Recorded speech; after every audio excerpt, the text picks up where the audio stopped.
रतनगढ़ नाम के गांव में आनंद अपनी माँ और पत्नी मैना के साथ रहता था। मैना देखने में बहुत खूबसूरत और व्यवहार कुशल थी, लेकिन वो अपने साथ कुछ खास दहेज लेकर नहीं लाई थी, इसलिए आनंद की माँ उसे पसंद नहीं करती थी। आनंद बेटा, मैं सोच रही हूँ तुम्हारा दूसरा लगन करा दूं। वो क्यों माँ?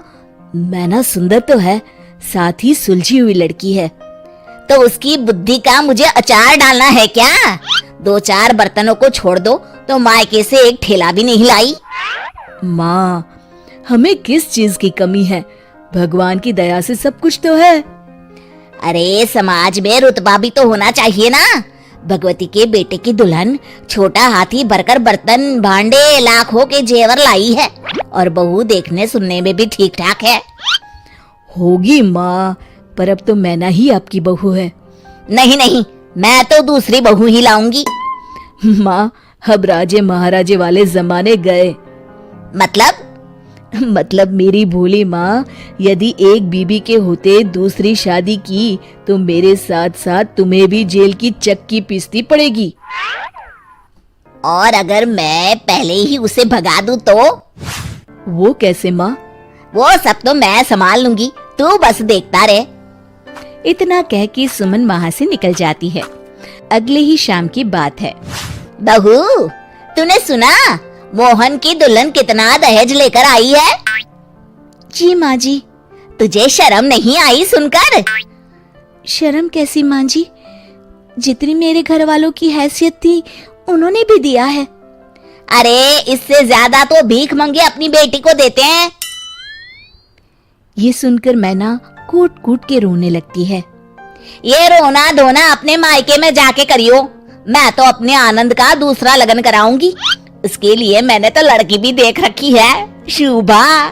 खूब पैसे वाले लोग हैं। माँ जी, ऐसा ना कहिए, आप जो कहेंगी वो करूंगी मैं।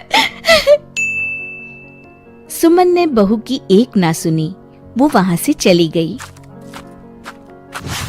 रात को जब मैना और आनंद सोने लगे, सुनो जी।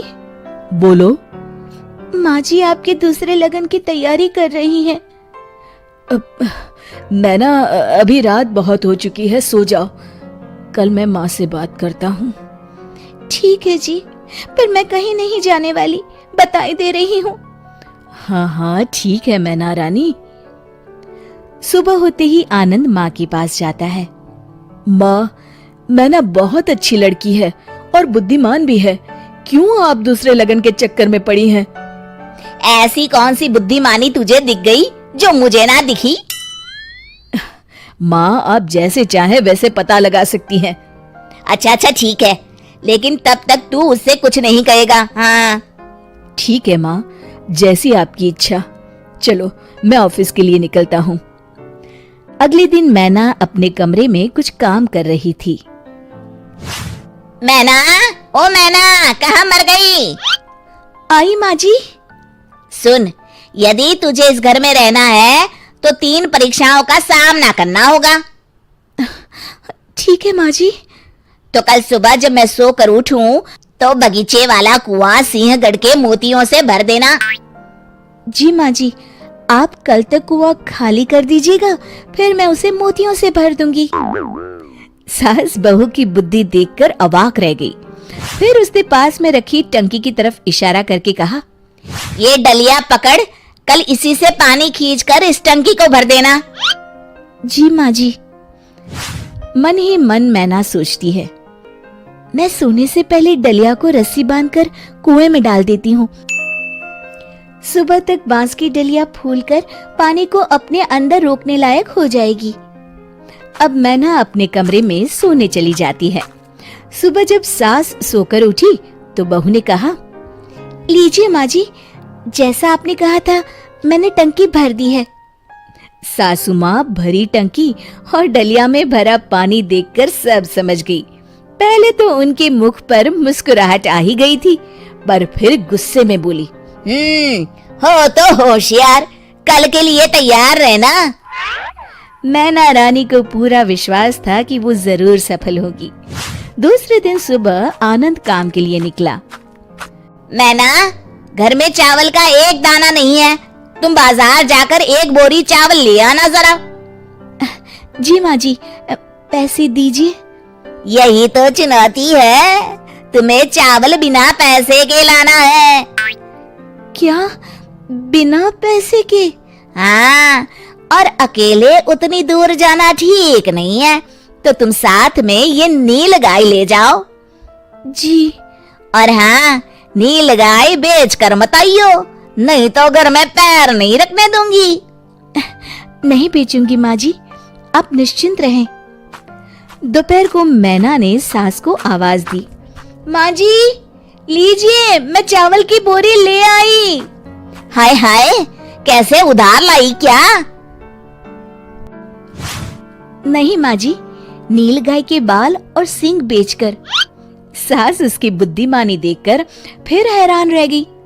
ठीक है, अभी खाना बना, पेट में चूहे कूद रहे हैं। उसी दिन रात में मैना को बुलाकर सास ने कहा, सुन, कल मुझे राख की 2.5 हाथ की रस्सी बना के देना। राख की रस्सी?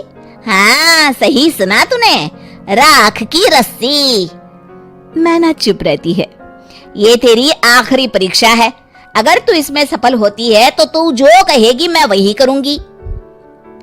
वो बिना कुछ कहे कमरे में चली जाती है।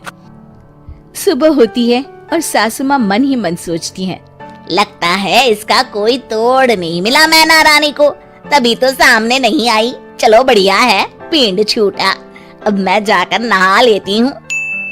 उधर मैना ने एक बड़ी थाली में नाप कर 2.5 हाथ की रस्सी रखी और उसमें आग लगा दी, जिससे वो रस्सी राख की बन गई। जब कुसुम नहा कर आई, तभी मैना ने आकर धीरे से थाली रखते हुए कहा, माँ जी ये लीजिए राख की रस्सी। सास ने परात की तरफ देखा और मैना को गले से लगा लिया। तू तो सच में विद्वान है री, मेरे आनंद के लिए तुझसे अच्छी दुल्हन तो हो ही नहीं सकती। शिक्षा, हमें दहेज का लालच कभी नहीं करना चाहिए।